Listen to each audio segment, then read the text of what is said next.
So the minute in Vienna was full, at least at that time, I think it's true today, riesig Ashivim. And basically, it's Vienna was one place in Europe where people after the Muhammad went, and they were waiting for tapes to come to America. It took a while, so they had a set of businesses, and those who were very Matzliach stayed.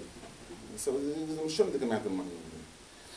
And Rosh Yeshiva used to come to Vienna, Ben Zmanim. They would say shiurim, they'd say shmuzim, the different shnibelach and shuls, and they would put together a lot of money. So the Balabatim came to me, because they knew I learned and they would ask me, bring him Shmuel to Vienna. Bring him here. And they said, so a tremendous amount of money. And I came back and spoke to Yeshiva once, no. I spoke to him again a year later, right, Went back again, they keep him coming. I said, he's saying no, what do you want me to do? He's saying no. So I sat down and asked him, why? Why not?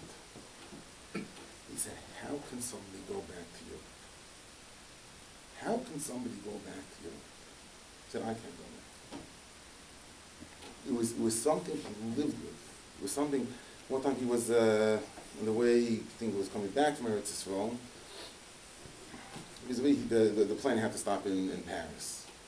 And he got off the plane, he told me a Shimon who was with him, he felt like he was walking on Yiddish blood. It stirred him so much. And I know this is something which I was there, and I know that there was a tkufa, there was a Rebbetzin Schuster.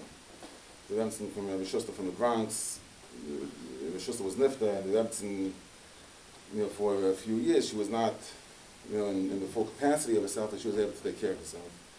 And the Rebbetzin brought her into the house. And the Rebbetzin took care of her for a number of years. And when things really got bad, they had it's like a nurse who would come in to help Rebbetzin Schuster. If there was a Polish nurse, Shiva would not go into his house.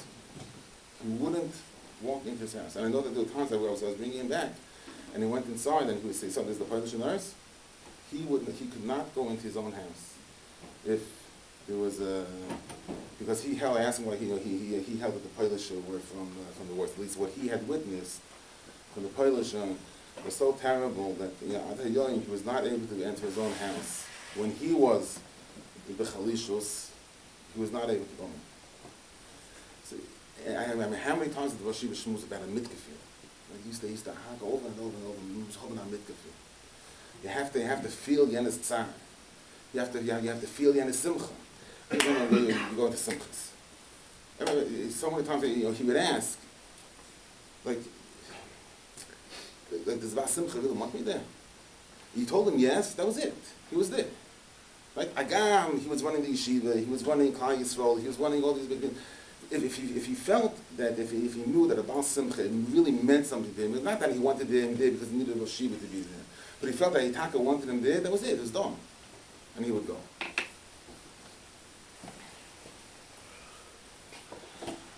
There was also getting back to his feelings, his with Bachman. There was a Bacha once who, very, very seldomly did the Rosh Yeshiva have to kick a Bacha out of yeshiva. And when he did, it was with, very, very good cheshbon. It's got one time, he kicked the Bacha out of the yeshiva, the Bacha came back a few months later, so half a year later, and he turned out to be one of the most chashuv younger light in the yeshiva. It's robust. And then this was a Bacha. He ended up, he never came back to yeshiva. But a year and a half after he was kicked out of yeshiva, I get a phone call. He calls me up and he asks me if, he tells me he became a chassan. He lives in Monsey, he's going to engage to girl from Monsey. And he said he wants very much of the yeshiva should be beside the Kedushin Meister. I said, it's not like it was a secret that you got kicked out of yeshiva. It's like, people didn't talk. You just by your chassan. Like, but you have to remind everybody. And he said no.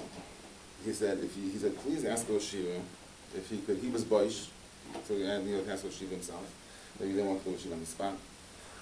So he asked Leiser, that I should intercede.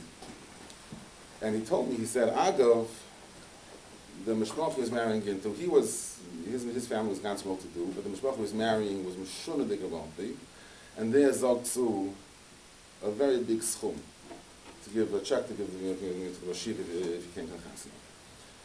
So I went and told the Rosh Yeshiva, and I knew well enough not to say anything about the money up front. But so he was dispelled. He didn't. He said, and he said like he asked me, why does the Bach want me to come?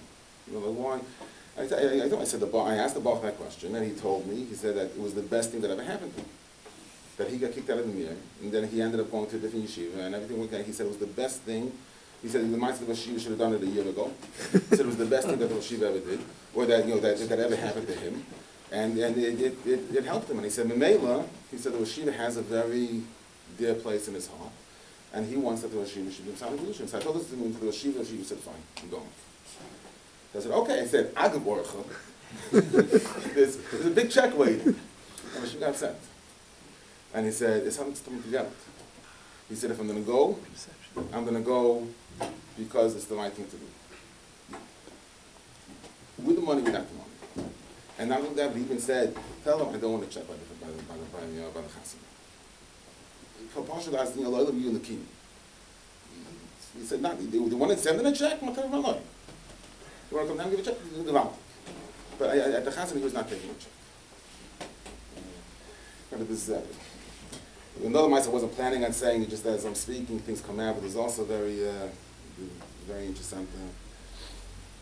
Interesting mice. There was a bach in yeshiva who was read to a certain shivach. And it was and he was hearing such wonderful things about the shivach, but he was bemerked that there was something was being held back. So finally he found out that the father had sat in Tfisa a few years before. So he went to the yeshiva asking, what to do? Should he go out or should he not? She said, what's the problem? She said, is there a chesaron in the girl, or is it the egg in the carpet? In other words, take a look, Emes. What's the problem over here? Could it be that there's a chesaron in the girl's chinuch? Or is it the egg in the carpet? So I said to him, Yasha, what to do? But then afterwards, when Shiva asked the question, he said, is the girl's father European or an American? And why not? He said, if it's an American, because what was the issue? The issue was tax evasion. So he said, if he's an American, look at maybe. He doesn't know anything about it. If it's European, it's gefährlich. Because an American doesn't know